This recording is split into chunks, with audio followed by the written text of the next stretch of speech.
Alright, today I'm working on a Train XL80 central heat gas furnace, and more specifically, the gas valve.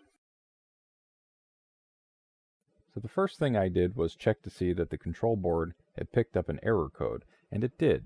It was 2 flashes, which is external lockout or number of retries exceeded, which is sort of a generic code. It doesn't mean much. The rest of the codes are very specific.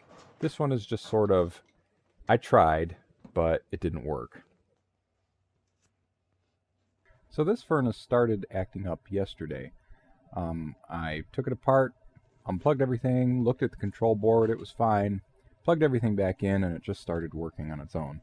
Worked fine through the night. I just come back today to re-examine it, and I tried back probing the gas valve just to see what was coming there. Imagine it's 24 volts, but when I stuck the leads into the plug, while it was running, it stopped working immediately. So that tells me there's something up there electrically with the gas valve.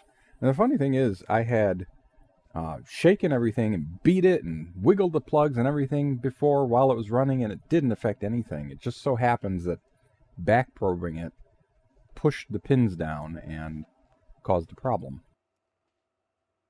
And here's the problem. On the back side of that plug I back probed, all 3 solder joints are broken. You see that little sort of ring around it. It's kind of hard to see on the camera, but that's a big old crack. So they're actually disconnected. They're just sort of touching and making contact sometimes. Fortunately, the solution to this problem is pretty easy. You just need to resolder the joints, and everything will be good.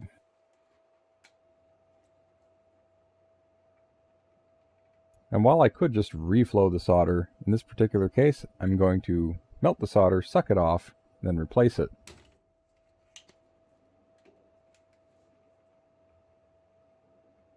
Also, I apologize for the terrible video quality. I don't have my tripod, and as you might have noticed, I'm not at my workbench. I'm sort of repairing this in situ, as it were. The thing is, I'd have to take more stuff off, and I didn't feel like it, basically.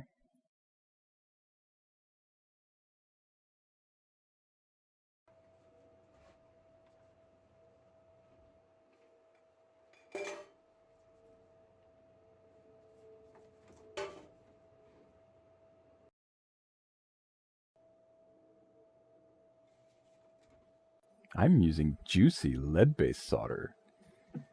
It doesn't crack as often as lead-free solder. It's pretty much better all around.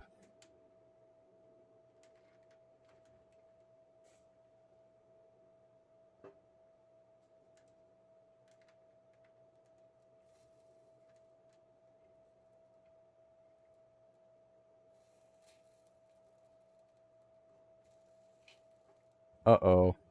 And there it goes. Yep, the plug connector just fell out. I was being a little too hasty, I guess.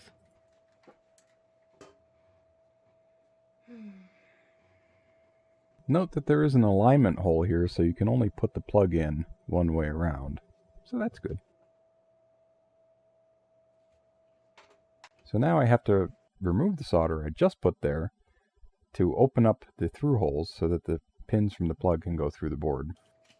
I'm on a roll today because my solder suck just decided to break right now. While desoldering a plastic plug like this, a lot of times the plastic in the plug can melt and the pin will move around in there, so I'm pulling them back to the right position. Now the through holes were not completely free of solder, and there was also solder on the plug pins, so I wasn't able to push the pins all the way through the board. So what I'm doing is here I'm melting each one and pushing the plug through just a little bit at a time until I have it all the way through. I noticed the middle connection, the trace had come off of the board, which is pretty bad, but all 3 of the through holes had rivets for extra strength, I suppose, so that rivet should hold the trace to the board. But what I'm doing here is just scratching a little bit further down the trace to get more solder onto it to make it even stronger joint, basically. If you have a more of an area with solder, it makes it stronger. And now time for cleanup. I have to wipe off all the excess flux left over on the board, and then screw up one of the joints, and then reflow it, and then screw it up again, and then clean it up one more time. Bit of a process.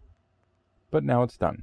And here we are, 3 nice, new solder joints that are not cracked, and probably won't crack anytime soon because they're made with lead-based solder.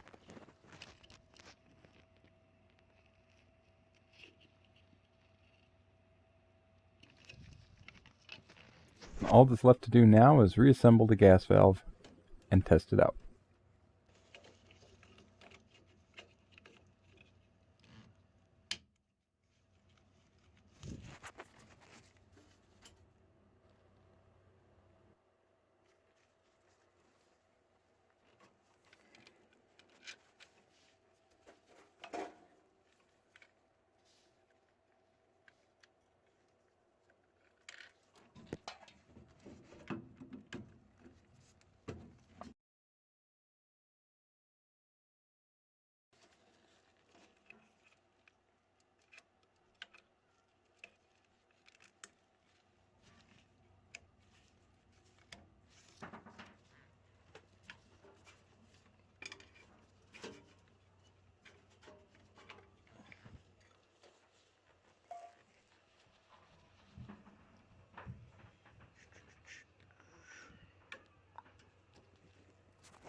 Ah, the sweet sound of success.